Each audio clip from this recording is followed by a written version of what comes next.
अब दूसरे एलिमेंट को लेते हैं, तो एक तो तरीका ये हो गया कि हाइड्रोजन या तो एक दे दे या एक ले ले। बोलो बच्चों समझ में आया ना। अब बात करते हैं हीलियम की, क्योंकि हाइड्रोजन के बाद सेकेंड एलिमेंट कौन है बच्चों? हीलियम। आइए तो हीलियम की बात करते हैं। बताओ भैया हीलियम का एटॉमिक नंबर कितना है? 2। मतलब हीलियम के आउटर मोस्ट सेल में कितने इलेक्ट्रॉन? 2 इलेक्ट्रॉन। तो ये देखिए भैया ये हीलियम है, हीलियम के पास +2 है और बाहर कितने हैं? वैलेंसी क्राइटेरिया पहला वाला क्या है? 2, और 2 इसके पास ऑलरेडी है। मतलब क्या इसको लेने की जरूरत है? क्या इसको देने की जरूरत है? मतलब ये फुल्ली सेटिस्फाइड है, फुल्ली स्टेबल है, इसको लेने और देने की कोई ज़रूरत नहीं है। इसलिए ये हीलियम होता है इनर्ट। क्या होता है बेटा? इनर्ट। इनर्शिया पढ़ा था ना? इनर्शिया पढ़ा था ना? अब इनर्शिया में बना इनर्ट। क्या बना? इनर्ट। मतलब डिएक्टिव, इनएक्टिव। मतलब इसे किसी नहीं, वो वाला फिजिक्स वाला बात छोड़ दो, वो अलग चीज़ है। ये इनर्ट है, मतलब ये किसी से रिएक्ट नहीं करेगा, ये इनएक्टिव है। क्या है? इनएक्टिव है। और you can say this is very stable. क्या है ये?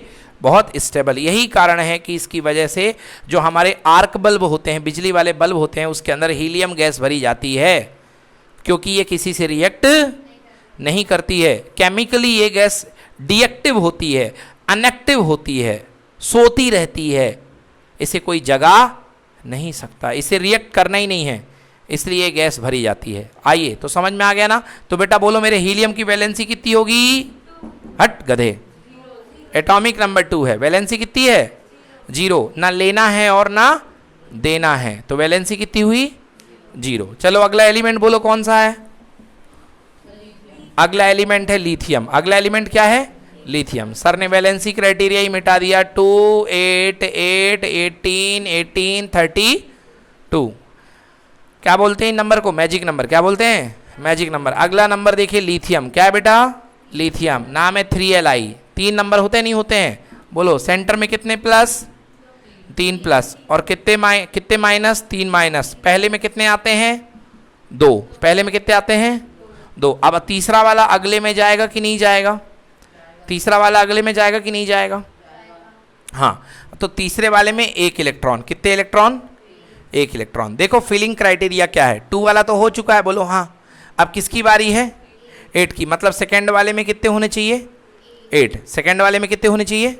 8। मतलब दूसरी वाली कॉलोनी में कितने इलेक्ट्रॉन परमिसिबल हैं? 8। कितने परमिसिबल हैं? 8। बट भरा कितना है? 1। अब बताओ 7 छीन करके झपट करके 7 लोगों के कान काट करके 7 इलेक्ट्रॉन लेना सरल है या 1 देना सरल है? 1 देना सरल। तो कहेगा भैया ये इलेक्ट्रॉन तुम जाओ। समझ में आ गया ना? इलेक्ट्रॉन छोड़ देगा। क्या कर देगा? इलेक्ट्रॉन छोड़ देगा। तो इलेक्ट्रॉन छोड़ देगा तो इसके पास टोटल प्रोटॉन कितने हैं? +3। कितने प्रोटॉन हैं? +3। इलेक्ट्रॉन कितने बचे? -2। तो बोलो नेट चार्ज कितना आया? +1। मतलब इसकी वैलेंसी कितनी हुई? 1। कितनी हुई वैलेंसी? 1। और किस नेचर का? प्लस नेचर का, क्योंकि डोनेट कर रहा है। क्या कर रहा है? डोनेट कर रहा है। तो बोलो लिथियम की वैलेंसी कितनी हुई बेटा? 1। क्या हुई वैलेंसी? 1। समझ में आया? और +1 लिख लो तो ज़्यादा अच्छा। +1 से पता चल जाएगा कि ये गिव कर रहा है, दे रहा है। समझ में आया कि नहीं आया? बोलो आ गया समझ में ना? हाँ आर्या बोलो क्या प्रॉब्लम है? तो लिथियम की पहले दिख नहीं रहा? क्यों नहीं दिख रहा? चलो फटाफट आगे बढ़ते हैं बेटा। आगे देखो अगला एलिमेंट बेरिलियम है। कौन है बेटा?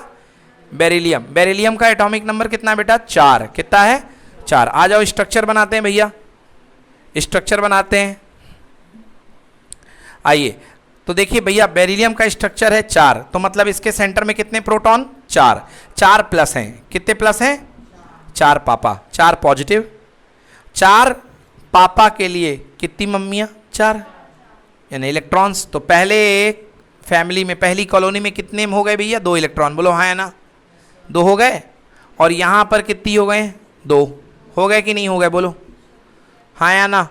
अब देखो भैया मैजिक नंबर क्या कहता है? पहले शेल में 2 ऑक्यूपाई है। बोलो हाँ। अगले के लिए क्या होता है? 8। अगले के लिए क्या होता है? 8। मतलब अपन को यहाँ कितने इलेक्ट्रॉन चाहिए? 8। कितने चाहिए हैं? 8। तो 8 बनाने के लिए कितने लेने पड़ेंगे? 6 लेने पड़ेंगे, क्योंकि 2 तो भरे हैं, 6 लेने पड़ेंगे। तो बताओ 6 लेना सरल या 2 इन्हीं को देना सरल? तो ये भी दे देगा। बोलो हाँ। और ये भी दे देगा और ये शेल खाली कर लेगा। कर लेगा कि नहीं करेगा? और जैसे ये शेल खाली हो गई तो ये यहाँ से रिमूव हो गई ना। मतलब बेरिलियम ने क्या किया, 2 डोनेट कर दिया। तो बोलो बेरिलियम की वैलेंसी कितनी होगी, +2। बेरिलियम की वैलेंसी कितनी होगी, +2। समझ में आया कि नहीं आया?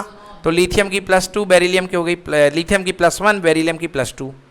क्लियर हुआ कि नहीं हुआ? अब आप मुझे एक सवाल यहाँ पे कर सकते हो कि सर आप ये बताते हो कि पहले शेल में 2 इलेक्ट्रॉन की परमिशन है, मतलब पहली कॉलोनी में 2 मकान बनेंगे, 2 लोग रहेंगे, अगली कॉलोनी में कितने रहेंगे, 8 लोग रहेंगे। ये आपको पता कैसे चलता है कि किस कॉलोनी में कितने लोग रहेंगे? इसके लिए एक रूल होता है जिसको बोलते हैं 2n² रूल। कौन सा रूल? उसको बोलते हैं फिलिंग क्राइटेरिया। क्या बोलते हैं? Filling criteria. समझ में आ गया ना? तो देखो बेटा मैं 2n² रूल आपको बता रहा हूं। तो मैं आपको बच्चों यहां पे बता रहा हूं 2n² रूल। कुछ लोग इसको 2n2 रूल भी बोलते हैं क्योंकि n के ऊपर क्या लगा है, 2। देखो ध्यान से, पहली कॉलोनी मतलब n इक्वल टू कितना, 1। फर्स्ट कॉलोनी यानी फर्स्ट शेल नंबर 1 रख दो वहां पे, 2 × 1 का स्क्वायर। बोलो 2 1 जा कितना। चलो दूसरी कॉलोनी n इक्वल टू 2, 2 × 2 का स्क्वायर। 2 का स्क्वायर कितना होता है, और 2 4 जा, मतलब अगले शेल में कितने लोग परमिसेबल हैं, 8। मतलब सेकेंड नंबर की कॉलोनी या सेकेंड नंबर के सेल में कितने इलेक्ट्रॉन आ सकते हैं, 8। समझ में आया ना? अब तीसरी कॉलोनी में देखते हैं कितने किराएदार आ सकते हैं। किराएदार यानी इलेक्ट्रॉन, किराएदार यानी इलेक्ट्रॉन। समझ में आया? तीसरा n equal to 3, n equal to 3। देखो बेटा 2 × 3 का स्क्वायर, 3 का स्क्वायर कितना, 9। बोलो कितना होता है, 18। ऐसे n इक्वल टू 4 रख दो तो 2 × 4 का स्क्वायर, 4 का स्क्वायर 16, और 16 तीजा कितना, 32। बोलो कितने इलेक्ट्रॉन्स आ सकते हैं। समझ में है ना? तो ये जो होता है बेटा ये कहलाता है फिलिंग क्राइटेरिया। क्या कहलाते हैं, फिलिंग क्राइटेरिया। अभी सब पता चल जाएगा क्लास 11th में बेटा, ये कहलाएगा फिलिंग क्राइटेरिया। क्या कहलाएगा, फिलिंग क्राइटेरिया। समझ गए ना?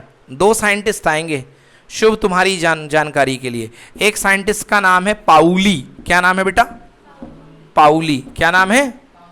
और दूसरे का नाम है हुंड। क्या नाम है, हुंड। और तीसरे का नाम है आफबाऊ। क्या नाम है, आफबाऊ।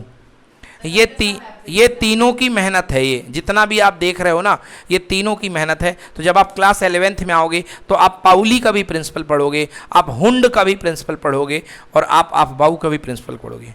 हुंड सुन के ऐसा लग रहा है जैसे कोई राक्षस है, क्यों है ना? हाँ